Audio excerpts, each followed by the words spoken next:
This is Marketing Uncomplicated.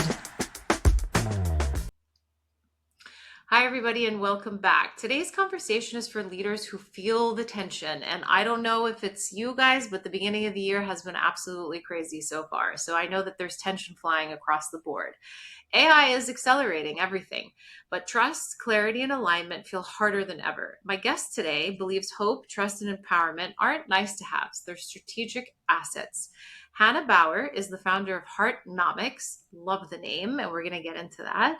A leadership framework shaped by lived experience, real operating pressure, and results driven leadership. She's a former CEO, a Maxwell Leadership faculty member, and someone who's helped leaders turn burnout for sustainable excellence. Hannah, welcome to the show. We're so excited to have you here.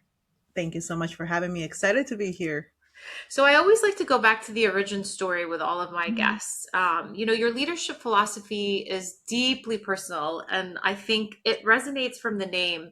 And I want to get into a little bit of where you came up with that name. But can you share how surviving childhood heart disease shaped how you lead today? Yeah, well, thanks for asking. It's actually not something, of course, nobody plans for heart disease, something that just happened, right? And I think Yeah. that's a lot of what shaped me a lot today and how I get to help is because of uncertainty. So, normal everything at age of 4, I was diagnosed with a terminal diagnosis of a form of heart disease where my heart would go both into arrhythmia and tachycardia, meaning that it will go really, really fast suddenly, and no reason at all, but it will also go irregular. So for anybody who's ever had their heart flutter or, like kind of like you feel like some sort of palpitation, that would be me, but on a consistent basis, sometimes hours, sometimes days. So it was exhausting. Yeah. What that did is it drained me.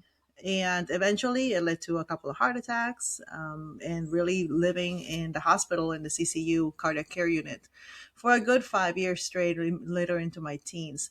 So Wow. what I learned from that, there was a lot of things that I didn't get to experience. It was a lot of survival, right? I mean, like the basics, like breathing and the heartbeat. The heartbeat itself can be very painful when it was in an irregular beat. So having to not only cope, but also the desire, building the desire to be better, believe in better. And that's where my framework came from. They didn't know that was coming from like at the age of 5, of course. It's just later on reflecting on it because Yeah. I got to do that actually was 20 years later from the surgery that saved my life. They had called me for a documentary, the hospital, and they wanted to talk about it because it had become a innovative surgery that had now saved 3,000 other kids. And I was the first one. Yeah. So that's when I found out, like, you look at what all of this meant.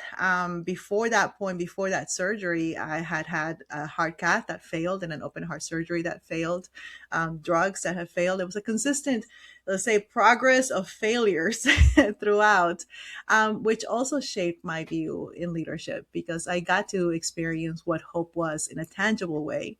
I got to experience failure and the just the overall. I mean, at this point, is a matter of life or death. So it wasn't just like a simple thing, at least on my end as a kid, seeing it.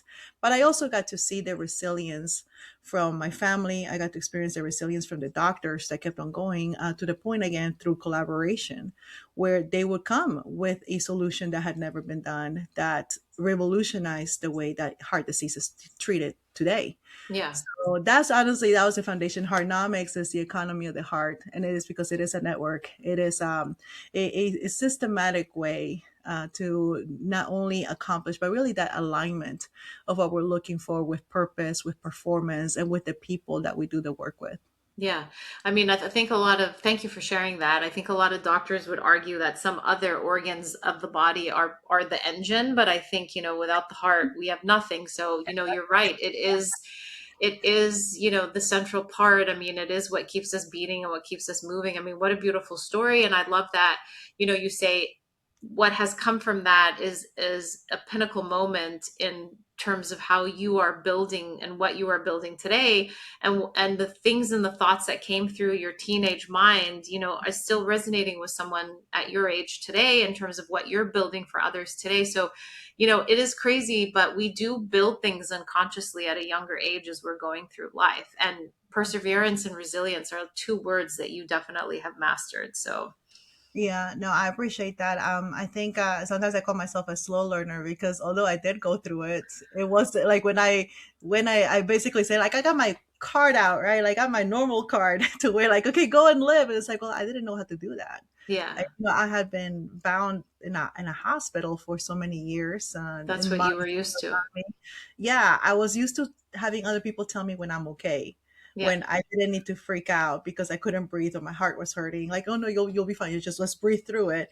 And I didn't have that. Although I was well, it's like I wasn't well. I had to learn to be well and I yeah. had to learn to from that it's like okay well how do we move forward and I realized later on as I got into the opportunities and positions of leadership and even entrepreneurship that I even started experiencing some of those same symptoms I did when I had heart disease, except this time it wasn't a heart Yeah, disease, yeah. it Yeah. was life. It was the weight that I carried from leadership, from the busyness, from doing too much, and really from being out of alignment. That, I mean, having survived heart disease can tell you when you are in that state of stress and where life is chaotic, it feels just like it does when you're going through a heart problem. Oh, absolutely. I'm sure. I'm sure. That was so beautifully put together. So thank you for that. Why did Heartnomics, I want to say heart economics, but Heartnomics become more than just a mindset and turn into a system? I love how you connected the heart to like the system of the Yeah. body, but sort of break down for us, and what we really should hear, which is the resilience without fluff, the leadership forged under pressure, and why performance with humanity always collapses. Because I know that that's really part of your philosophy. So I'd love to hear you dig into it as a whole.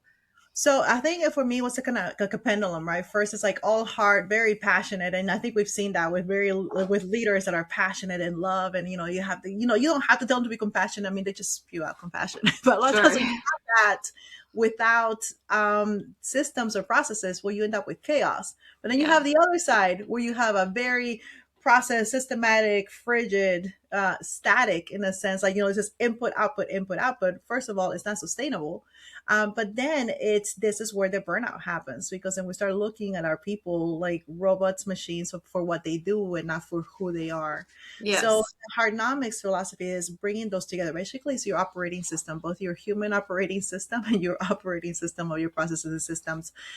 When I started, I realized I didn't have that strategy. That's where I became a black belt in Six Sigma. So my background is in continuous improvement. And for those of you that may not be familiar with it, what we do with it is we seek to get to that 99.99999% accuracy. So Yes. we dig and dig and dig and dig and dig so that we can find the root cause for things that break down. So we need Yes. systems, we need processes.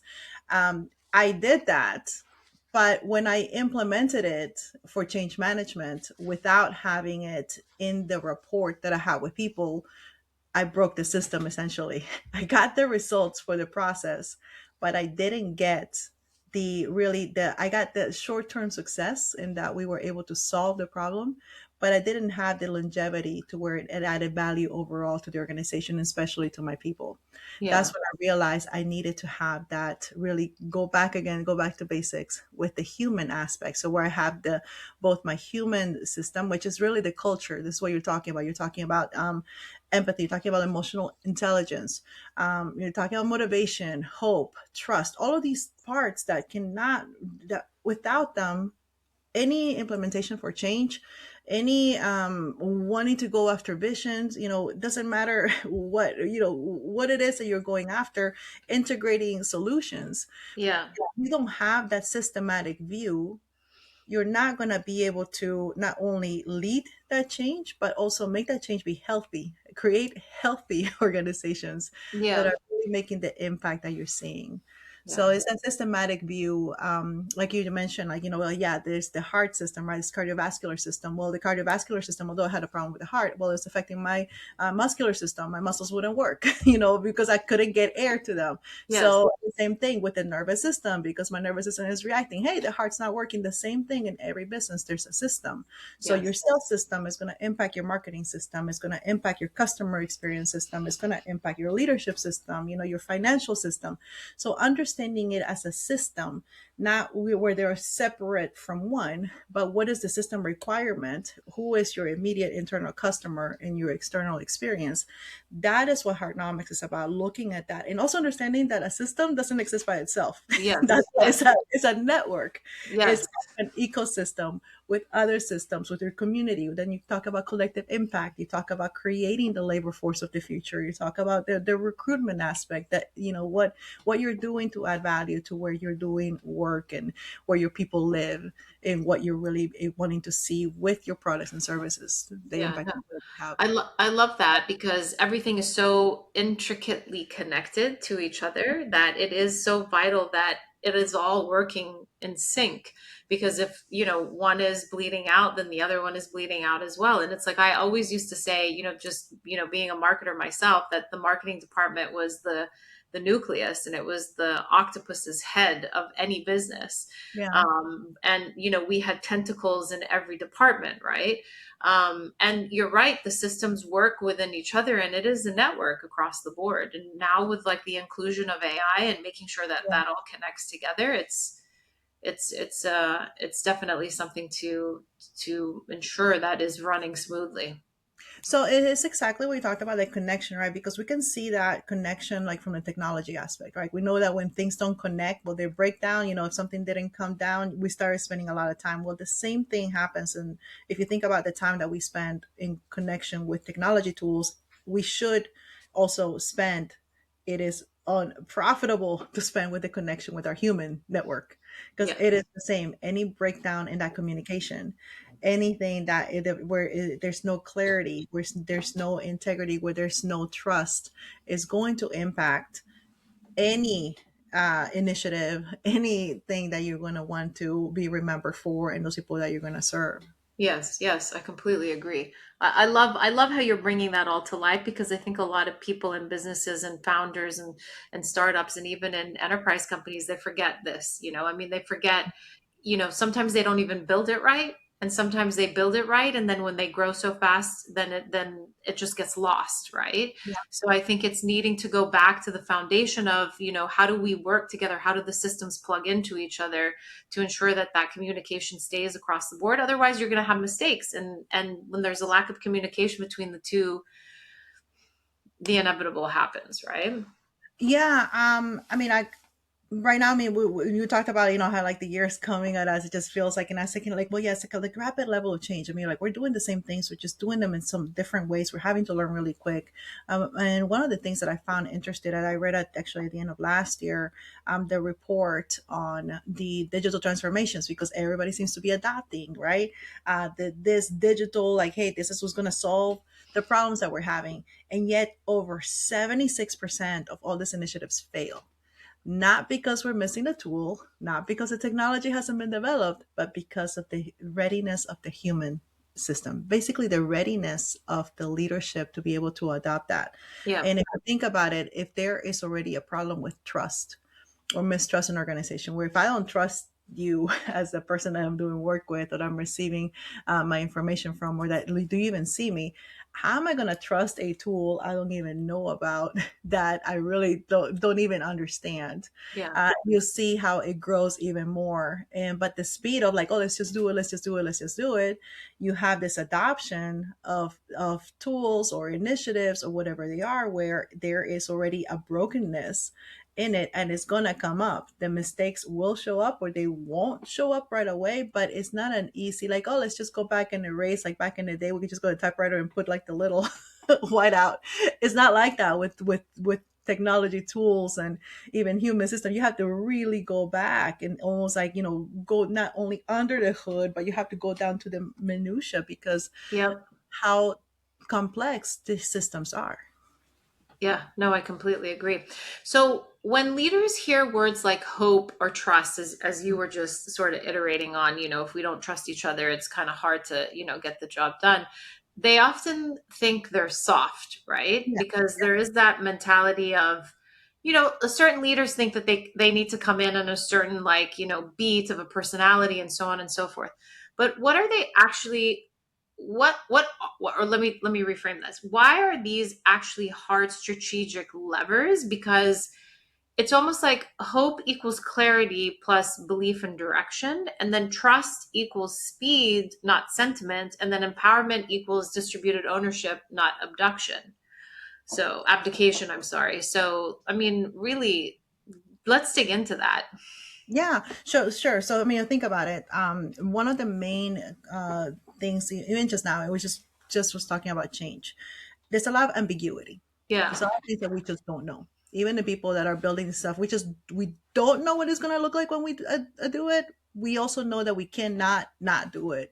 So Yeah. it's like, but we still don't quite know. It's like just this the word of uncertainty has almost come into a normal part of our language. So when you talk about hope, I mean, you can Because see. and not to interrupt you, but there is the Yeah, aspect of building to test it and iterate right. on it and optimize it, correct?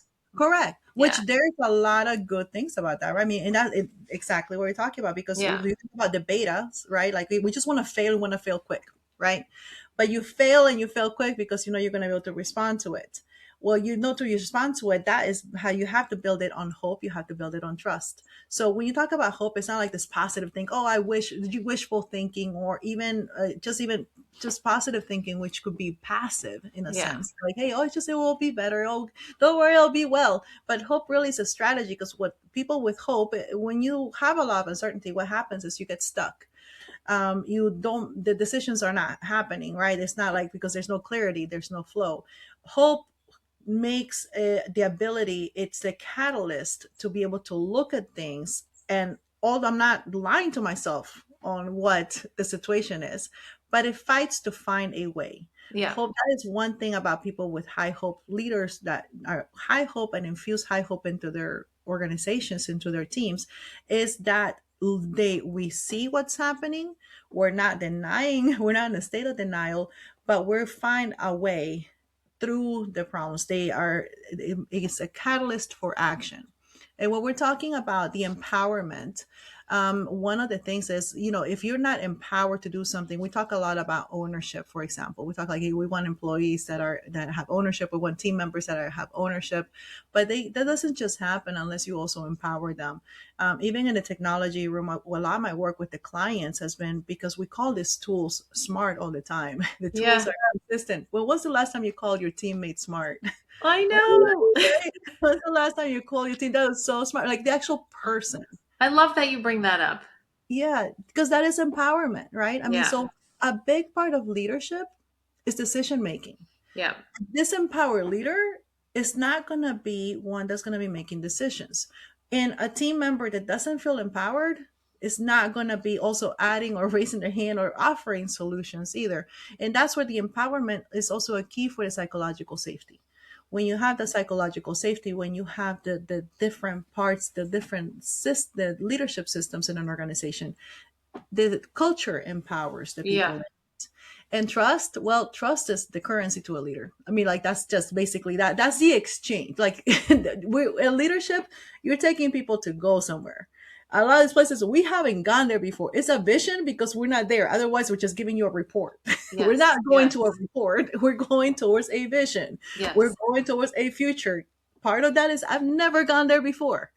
It's going to take trust for me to take you there. It's going to take trust for me to be able to even express and for you to hear me that, hey, this is where we want to go. You think about trust, everything we have in trust. The stock market's based on trust. It's completely an emotional thing. Yeah. Like, people say like, oh, you can't, like, that's a soft thing. No, I mean, like, when people are afraid in the stock market, what happens? People sell really quick. When they have high trust, things go up. So Yeah. it's all about confidence, right? I mean, even like the trust is the confidence. You talk about currency, it's the trust in the currency. So when we're talking about people and we're talking about change in organizations and working together, the leader, you have got to know how to operate the economy, the Heartnomics, the economy and leadership is trust. That's how you are exchanging. That's how people are going to be able to follow you. That's how you invite people to the table. That's how you're able to integrate things. That's how you're able to manage change and adapt really to in a world where there's uncertainty because it's going to require that you're going to have to adapt. It's going to have to Yes. be flexible. It's not going to go, things are not going to go as planned. I can tell Never. you. Never. Never. Never. I just launched a client yesterday and we're like, yeah, yeah, we're gonna launch tomorrow. Yeah, that didn't happen. We were delayed a day. But at least it was just a day. But nothing ever goes according to plan. That's why having a plan B is always good to fall back on and reiterate where you need to reiterate and figure out what needs to happen to keep it moving forward, right? But it's always good to have a plan to be out, Of and to course. yeah, Of course. I mean, we need a plan. I mean, like, for example, in my surgeries, right? I mean, you think about there was one that did fail. They didn't quite have the other one developed when they tried the other one and it failed again. I mean, by the third one, like we were not completely confident. I remember being 14 years old, and they flew in the specialists, they had the people, my parents. It was a big decision, but this is something where really it was a meeting of trust, even in light of failure, understanding that we both had the same goal, understanding that, hey, they were going to do the best, and as we were hoping for the best, and also looking at the overall risks. So also when you're talking about leadership, you're talking about trust. This is where people really want is that transparency. I hope this is going to work. This yeah. is, we're all fighting for that. It may not. And being able to talk about the risks as much as the potential is very important for the leader as well. And you cannot talk about those risks in a place where there is not a environment of love, of care, of mutual understanding that we both really want this together, that we both really want to win, we both really want to live. So this is where the entire part of having to have the emotional intelligence, having to have what people may call soft skills, they're really essential skills, because you can throw somebody a strategy, a plan that may fail, or it's going to have parts of it that fail. But if you don't do it in an environment that is built on that trust, that's built on that hope, that's built on that love, that care, it's not going to be sustainable, and it's not Yeah. definitely not going to be fun for the team. No, I completely agree. So, I want to dig into it now, right? I mean, I want to dig into, I love frameworks, but only obviously if they work in the real world, and I'm sure you feel the same way. So let's dig into Heartnomics. Like, walk us through Heartnomics. What are the leaders actually doing differently through this program? So first of all, it's a values-based framework. And I That's love hard. that you got it trademarked. My trademark lawyer would be so happy because I'm going through a trademark now. Yeah, no, it had to. With like I said, with Heart, I've had the privilege to be in a room with many high-performing leaders. Leaders that have been successful, leaders that I admire, and then leaders that also have caused me to think a couple of times. Yeah, With that, I noticed that those leaders that really do something of not just success for themselves, right? Because a leader, the goal of a leader is to create other leaders, of really that impact, of that multiplication effect, is those leaders that have high values. And that's what the heart is about. It starts with values based leadership. Within that is hope, empowerment, accountability, results, and trust. And when I remember when I first was looking at that, because I was thinking about patterns, right? What were those patterns? What were those things that I admired? yeah, And those patterns go back to values. So the framework itself is, one is acknowledging what are those values for you. They have the heart is, those are the values that I have seen repeatedly in high performing and sustainable, successful leaders, but also that you can grow in them. Sometimes we think like, well, okay, well, hope is nice. How do I grow in hope? So that's what the beat method comes in. The beat actually came from, for me, when I was in a hospital bed. I couldn't do things. I was stuck in a bed. yeah, There were cords all over the place. Yet it was being asked of me to still be resilient, right? Still wanted to take that breath, still, fight with them to want to live. yeah, I did, but it was hard. It was painful. So Beat came out of first believing, in believing that there would be a better future. I had to check myself. Okay, well, this doesn't. Once I had different things, and it's been different things in my life. But the first part of Beat is believing, then engaging. Engaging is engaging with your thoughts, engaging with the resources, engaging with your environment in some way. Sometimes it's not like a big thing. Like for me, again, I had to learn to do this in my hospital bed. Just engaging with whatever it was. It could have been a picture on the wall. It could have been a nurse that was going to come in, or me looking forward to something that was going to happen. So that's the engagement aspect. But that would lead me to act. What action can I do that is in relation with that? All again, all in alignment. That is going to take me that one step closer to bringing that belief from a thought to a reality, which is really going to lead to the transformation that I want to see. What is the yeah. transformation for me. So beat in itself is an alignment tool to where the transformation has to match my belief. Because if this is the transformation I want, well, what is the belief that I have to have in order to be able to make this part? So it's in a consistent alignment. So the beat is believe, engage, act, transform. Believe, engage, act, transform. It is a loop for internal alignment as a leader. It's something that I've used. Again, didn't even realize how much I was using until I started thinking. I was like, yes, this is what I do. Go back to Yeah, belief. it's a natural instinct. Yeah. Yeah, and then for the organization, because we're leading an organization, so you have the beat for the internal alignment is so that we can do external execution, right? So Yeah. that we can do something together, especially when you're leading something, you're doing something with other people.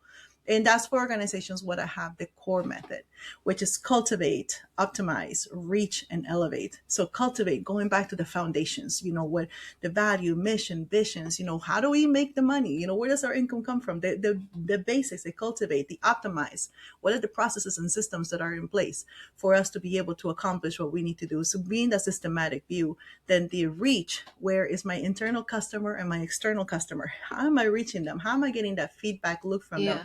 And essentially the elevate. The elevate is, how are we elevating the not only our services, but really becoming that thought leader and really that innovation that we need to be, the innovators in our field, so that we can continue to bring and be relevant to the customers that we serve. Yeah. So that's the two are the alignment. So the beat for internal alignment, core for organization, and they work together. Because as a Wow. leader, you got to be aligned. As an Yeah. organization, you got to bring Yeah. alignment. Totally. I'm going to start using that. That's wonderful. I love it. Oh, I love it. That's fantastic. And I keep going back to, like, I love how this was something that you were doing naturally at a younger age because your system just pushed on through and it had to yeah. do that. So it was already in that flow state and that's in that systematic rhythm that you're putting into play right now and just pen to paper. Yeah, yeah, no, and definitely the flow is so key because I mean that is a big part for what we do with Heartnomics is that harmony. It Yeah. has to have that rhythm. It was when my heart was out of rhythm that that what I told you, like that flutter, that arrhythmia, that totally drained me. And what Yeah. I see the same in organizations is when we act in silos. When we act out for one, that abnormality, if we may not even be going super hard, Yeah. that is totally draining. It drains your people, it drains your bottom line, it drains everything. So a big part of the heart and the beat is that reset. Because when you take time to apply beat, is you're taking time to reset. You're taking time Yeah. to pause. Yeah. It's Hmm. crazy because one of my questions following up was going to be like, what does it look like inside a stressed or burnt out team? But you answered it for me. And it's almost like I got this sense of energy when I used to work for a company that got hard to show up to every day in the end. But it Hmm. was almost like this, this like vast like suction that came over you once you stepped in through the front door, and it's energy anyways Yes, it across the is. board. And it was almost like the second I stepped in through the door, even before I went up the elevator, I was drained, before Yes. meeting one. And it's like, I just, like when like in New York City on a windy day or Chicago or maybe even Atlanta where you open up a door and you hear that like suction noise. Yep. That's what it almost feels like when I think about walking into that building. And it's like, it's an awful feeling. Oh, absolutely. Actually, that's how I call it in my book. I said, what's the Yeah. drain thought? Yeah. Because it's a drain. I remember when I would go through that, like I said, I could withstand the faster rhythms because I can get my breath along with that. But when it came to the regular rhythms, it was just draining. And Yeah. overall, just the entire episode, just it was this drain of energy. And really, that was what was wrong with my heart. It wasn't anything structural. There was no valve. There was nothing physical. It's all electricity. Yeah. That's all it was. It's just how the electricity flowed. And I believe the same thing goes with organizations because there are times where we're going to have to go fast. And it's not like hard. We know how to do it if it's for a season. And we breathe and we put in the right resources over time, whatever we need. We bring in another team from somewhere else. We'll do what it takes. But then we also know that when we have to, decrease and we have to be able to get back to what we call our own rhythm. But when we're out of places and everybody's like beaten to their own rhythm, you understand how draining The hostility that may even come from that, because that's where the burnout comes in, that's where the stress comes in, where I'm communicating something, I think I'm communicating something, but then you receive a different thing. Then priorities, where you have one priority one morning and the 2 hours later it's a different priority. Conflicting priorities are exactly like that. What hidden agendas are like that, positional things. I mean, all of those are parts that play into having this abnormal beats. Yeah. Wow. I love that. I can visually see the electricity. um, so a lot of leaders feel that compassion lowers standards. What have you seen instead? Oh no. Like I said, I did start there, and people think like, okay, well, for you is one set of standards, and for the other is another set of standards. The times that I lived through that, they were bad. They were nuclear. It was just bad. You cannot do that. You cannot lead with Yeah. different standards for something. And honestly, you shouldn't, because people can get hurt. People can, I mean, like, if you don't want your doctor to miss a standard when you're in the operating room. Yeah. You don't want the pharmaceutical company to, this vial can be a different milligram or whatever, versus this one, because just somebody didn't feel so well that day. Yeah. We're not doing that. So standards are necessary for us.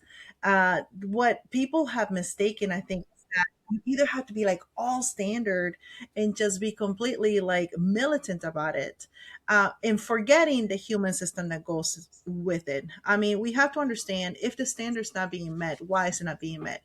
Is it because you didn't know how to do it? Is it because you weren't resourceful? Like, you didn't have the right resources to do it, or you didn't want to? Yeah. And those are really the three options, right? So we can work with the first two. We can work with, like, hey, you didn't know how to. Well, what skill do I need to give you? And what maybe there's a class, maybe there's something I need to do, and I do need to look at myself. Am I properly prepare my people for the standard that I'm asking them to operate in? I mean, that's a fair question. Am I resourcing them? Do they have the right resources to be able to do that? I mean, how do I know? How do I know that my team has the right resources? That's a standard question. Yeah. But then the will, right? And that's where a lot of people say, well, are they motivated? All this stuff. Well, you can't really motivate somebody. Like, you can give them the tools, but you do have to create an environment where you are encouraging. The culture will encourage that, what is acceptable, what is not acceptable.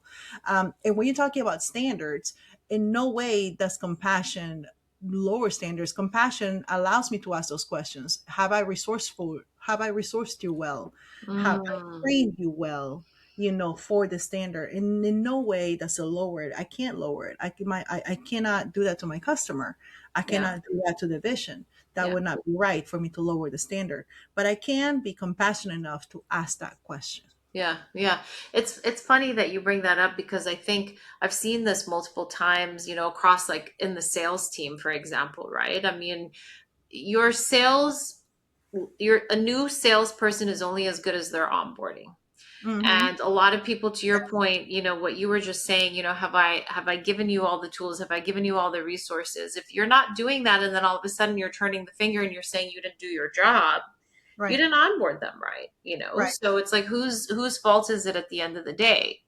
Yeah, 100%. I mean, Yeah. that right there, the onboarding is key. And hiring practices, we talk about hiring according to the culture, is going to require you also to invest a lot in the person that's doing the hiring. Yes. And it's not just here's the form, here's the role specs, and here you go. Yeah. But it's time well invested. And that's the deal. It takes time. Yeah. Compassion is not going to lower the standard, but it's going to require a bit more of my effort, my intentionality, to make sure that, hey, are they getting trained? Maybe that's not part of the onboarding. Maybe I have a whole, like, hey, here's all these tools, 100 of them, because I've seen that with sales team where they have to have so many apps open that they don't know which app takes priority over what, or if Sure. they're even talking to each other, or at the end of the day, it took so much longer for me to operate with this, and I'm not meeting my sales goals. So which one do you want? Do you want the data, or do you want the sales? Which, Yeah. because Yeah. down there, this is what you have for me is not working. And it does take a compassionate leader to sit down and listen, Yeah. and to Yeah. be able to work the problem out, and be able to make the right investments. I love that. Hannah, it's so interesting that we're having this conversation because a lot of what, a lot of the clients and the companies that I like to bring on are the ones that are leading from the heart and the ones Mm, that are really of service to the end goal of their customer, right? So it's like, what kind of change are you really trying to make a difference in, especially as we move into a more like tech driven, and I'm not talking about products like swimsuits and those type of things, right? I'm talking about what is the service that you're providing that's really going to bring somebody from point A to like reach their goal, and like how are you going to support that through. And there's a lot of companies that are built that have great ideas and concept, but they're not leading with heart. right. And it really reflects and it shows because, I mean, even for example, like the mattress company, I think it was the first one, Casper. When you would get a Casper mattress, you would get a note in the box, that says, I hope you enjoy your mattress, and so on and so forth. As they started to grow, they would lose these certain things and these touches, right? And Yeah. I think, to your point, it really boils down to the connectivity of everything that you speak about and the framework that you utilize, which is core and central. And you have just really framed that concept in such an amazing way that's not just digestible, but that's usable Yeah. on a day-to-day basis. So I think, wow, I'm gonna have to go back and listen to our conversation so I can make sure to take notes and utilize that through my own day-to-day and as I'm dealing with things, because I mean it's practicality, right? Yeah, it's both an alignment tool because as you make sure that you have covered those parts. I mean, which but also it's a diagnostic one because you have to realize, okay, so I am not going to be able to spend all day in each all parts of core, but according to where that might be happening, maybe it's an Yeah, optimized question. So this is where I need to prioritize today. We need to, as a group, we need to prioritize how are we optimizing, what are the processes in the system. So we're all looking at the same place. And yeah, that's how I look at for both. It's an alignment tool and a diagnostic tool. So you know where to focus. yeah, totally. So Hannah, we have a tradition before we let everyone walk off the podcast. We do a fireside round of questions where it's one word, one habit, and so whatever question, whatever answers come to your mind, just please go ahead and do that. So Okay. one word leaders need more of right now. Alignment. I like it. One leadership myth you'd love to retire. Leadership myth that I love to retire. Oh, but that love is a soft skill. Yeah, yeah, yeah, totally. Or that results come from pressure. Yeah. Or the more you do, like the more The you're more gonna, successful you are, and it's not. yeah. The I would say, busier you are, it's like, oh, I'm successful because I'm super busy and I have no time to respond to you. It's like nobody's that busy. yeah, I would say actually it's the art of taking away. Really, the more effective and efficient you are. I That love would be that. the leader. One habit every leader should practice weekly. Breathing, actually daily, but taking that time to pause. Yeah, You have got to take that time to pause, reset, yeah, but make it. And I say, weekly. Start weekly, yes, but you gotta get grounded. yeah. Otherwise, everything's gonna come at you. Oh yeah, Take the time to pause. yeah, yeah, yeah. No, I Rest. completely agree. Yeah, completely rest. Yeah. Hannah, this has been so insightful and super informative and super useful, actually, just in terms of the takeaways. So we're going to link all of your contacts and ways in which that people can learn more about you. But, like I said, it's definitely a podcast I'm going to go back to and listen to just so I can write all those acronyms down and make use of them on my day to day with my own team. I love it. Thank you so much. Thank you so much.